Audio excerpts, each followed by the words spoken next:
My personal experience in this is what my father told me. He was a second-year cadet at the Philippine Military Academy at the time that the war broke out. Only the third and fourth-year cadets of the PMA were enlisted into the regular Philippine Army. The second-year cadets and the freshmen were told to go home. Pinababa kami lahat sa truck mga bata daw kami. Nung hahakotin na ang sundalo, ikaw baba. Ngayon kasama siya, Deboso. Baba kami, saan kami ngayon pupunta? Hindi sila pinadala sa Bataan kasi I think there was a policy to preserve the youth or something. So hindi yung mga they were left behind. They were considered either too raw or too untrained or too young. The other ostensible reason they said was there was no firearms for these people, so it was useless. But I think the main reason was these are youngsters, this is the hope of the country, let's preserve them for the future. So, despite the fact that they did not become official soldiers defending the country, what did they do? The Hunters ROTC was first mustered on January 15, 1942, primarily by some of the first-year cadets of the Philippine Military Academy who were residents of San Juan. There were 3 PMA cadets of different years. Miguel Ver was actually a member of Class 43, but he was turned back for academic reasons to Class 44. My father was Class 44, and Gustavo Ingles was Class of 45.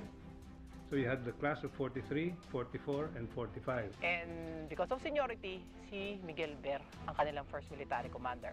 By PMA culture, he was immediately looked upon as the leader because he's the oldest. Now, of course, the number of cadets in those classes was too small, so later on they opened it to their other colleagues, their friends, who were from different universities and colleges in Metro Manila and ROTC cadets. They are all young men. They wanted to serve. They look for venues to be able to do so. They invariably end up with our people in San Juan. We are not studying anymore. Why don't we do something for the country? The idea was, since they were not allowed to join the rest of the USAFE, that they would form a second front in what is now Metro Manila to divert some of the attention of the enemy to themselves and thereby relieve the pressure of the Japanese on the defenders of Bataan. By April 6 of 1942, which was just 4 months later, they had already gone up to the hills. Punta tayo doon. Una, hindi ko alam yung doon. Hindi ako marunong Tagalog Basta doon. Dito kami napunta. Tuloy kami doon sa likod ng Antipolo. The first batch was about 70 to 80 young boys with suitcases going up to the hills. But Colonel Ingles said it all when he told me, alam mo, para kaming mga bata lang. Para kami nagpipiknik lang. We were just parang having fun. The Hunters group started with almost nothing. They had no shoes, they had no bullets, they had no gun, and so they had to find a source for it. Nag-uusapan, how can we get arms? Union College was the first target. Kinuha ang Japanese yung mga arms at saka nilagay doon. Pinaka-sentro yung ni-raid ng mga hunters. Ang espiya namin doon si Ingles, Gustavo Ingles. Dahil si Tavo mukhang bata batang-bata talaga.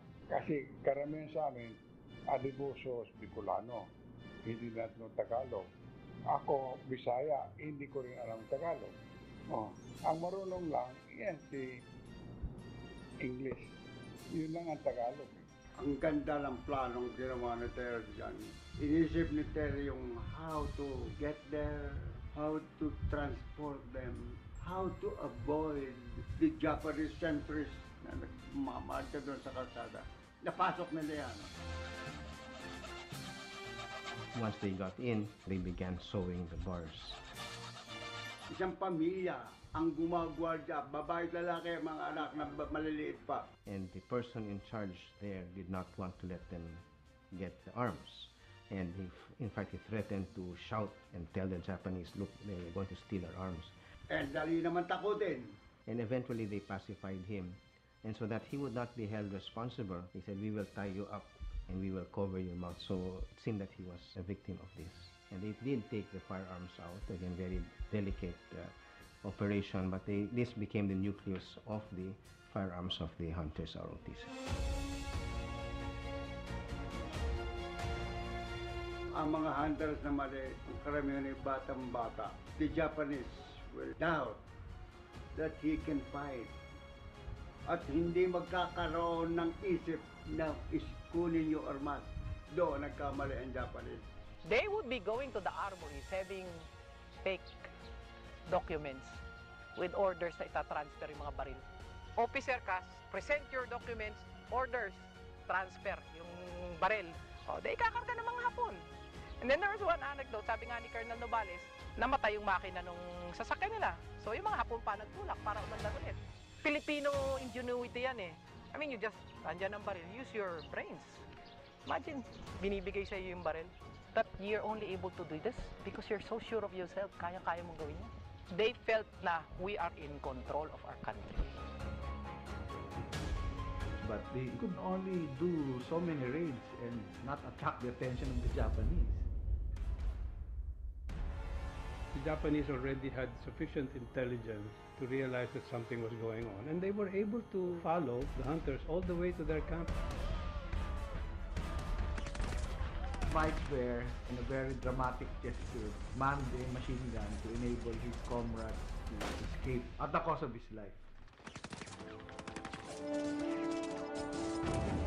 So on that day, survivors of the Japanese raid on the hunters' camp realized the seriousness of the situation. So now, their main motivation, in addition to idealism, was revenge. And the first expression of that revenge was the ambush at Pugadlawin. Gagante tayo. Ang mga Pilipino, lalo na mga hunter, iba ang ugali.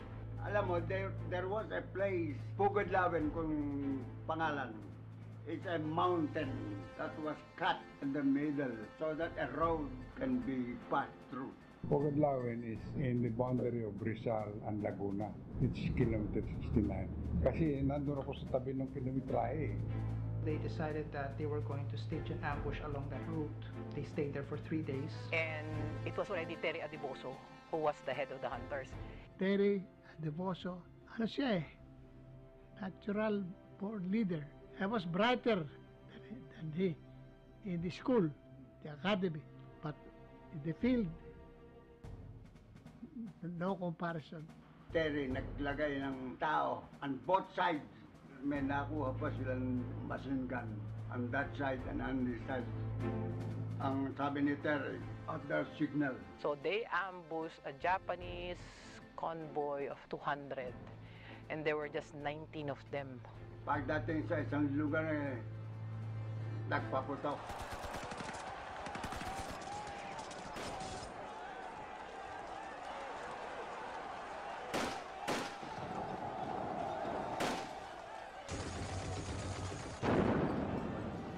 All 200 Japs, walang binuhay. Walang binuhay. Blood flowed sa espalto. That was actually one of the very first guerrilla attacks in the